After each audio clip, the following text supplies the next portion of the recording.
अभी हमारे साथ बलिराम सिंह जी बने हुए जो मंदीशिलपुर पंचायत के वर्तमान पैक्स अध्यक्ष हैं।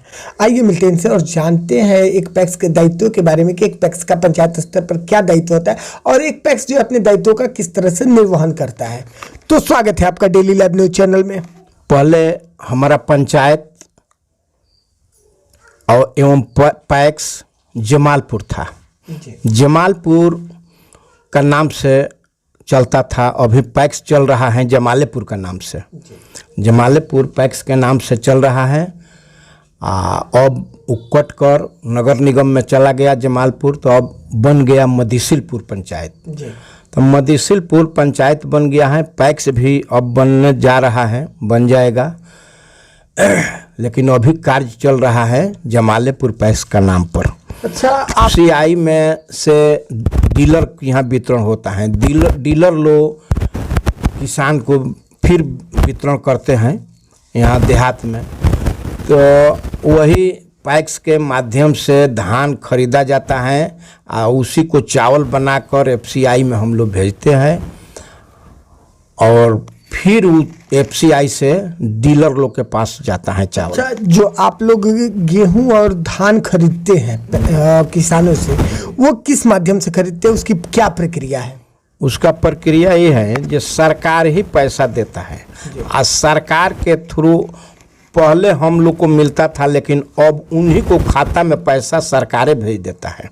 हम लोग उनका नाम मनी जोख कर सब बता देते हैं, भेज देते हैं, कागज बनाकर एडवाइस निकलता है उन लोग का नाम पर और उन्हीं लोग के खाता में सरकार पैसा भेज देता है। बिल्कुल, लेकिन पंचायत स्तर पर देखा जाता है कि कुछ बड़े किसान होते हैं, कुछ छोटे होते हैं, जिसमें रैयत और गैर रैयत आते हैं। तो गैर रैयत और रैयत का जो धान होता है या फिर गेहूं होता है, वो आप लोग किस तरीके से लेते हैं?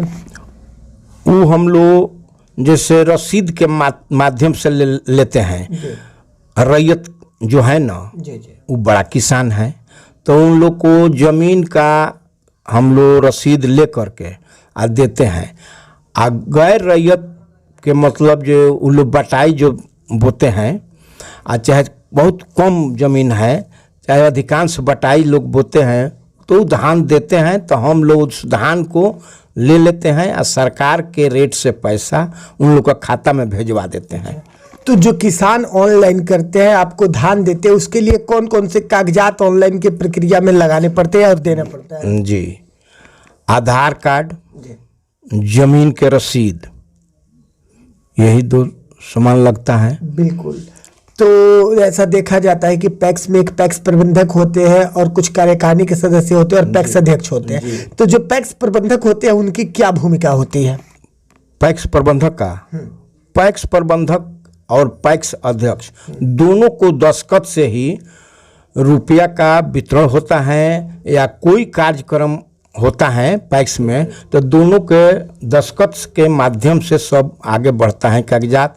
और कार्यकारिणी में सदस्य जो हैं उन लोग का भी दस्तखत लगता है। बिल्कुल। तो आपकी क्या भूमिका होती है, यानी कि पैक्स अध्यक्ष की क्या भूमिका होती है? हम लोग को भूमिका क्या है, किसान को सुविधा देना है। उचित मूल्य पर धान हम लोग दिलवा देते थे, ले लेते हैं और सरकार से पैसा दिलवा देते हैं।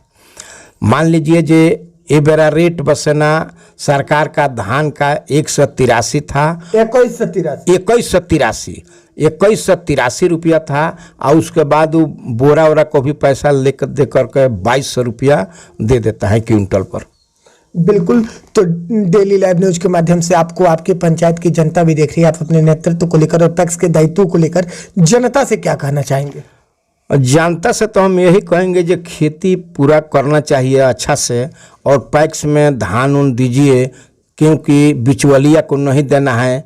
बिचवलिया देन लेन करेगा तो इससे कोई फायदा नहीं होगा किसान को। और सरकारें जब उचित मूल्य दे देता है, 2200 रुपया दे देता है, तो हम लोग काहे बसना 1600-1500 पर धान बेचेंगे? नहीं बेचना चाहिए। क्यों कि अब नियम ऐसा हो गया है सरकार का। सरकार कह रहा है, ये बारी तो लक्ष्य बहुत कम था, हमारे जिला में लक्ष्य धान का कम था, कम बिक्री हुआ है, क्रय विक्रय कम हुआ है, क्योंकि अब की आंदर में सबसे आंदर ब्लॉक का लक्ष्य कम था। सबसे कम लक्ष्य आया है लिख करके ऊपर से, किसी को 4 लॉट, किसी को 5 लॉट, किसी को 3 लॉट। अब बताइए, बहुत किसान खिसिया गए हैं जो हमारा धान रह गया। अब जिस पैक्स में 3 लॉट हैं, तो 3 लॉट जब हैं और उनको पैक्स में 5 लॉट धान देना चाहिए, 6 लॉट देना चाहिए, तो 3 लॉट लेकर बंद कर देगा, पैक्स अध्यक्ष तो बंद कर देगा ना जी। तो मान लीजिए जो और धान किसान को रह गया, तो जब रह गया तो किसान बसना खिसियाएगा, क्रोधित होगा, लेकिन किसी तरह हम लोग उसको मनाते जनाते हैं। अब क्या करें। बिल्कुल। चलिए जी, डेली लाइव न्यूज चैनल से जुड़ने के लिए और अपना कीमती समय देने के लिए बहुत बहुत धन्यवाद आपका।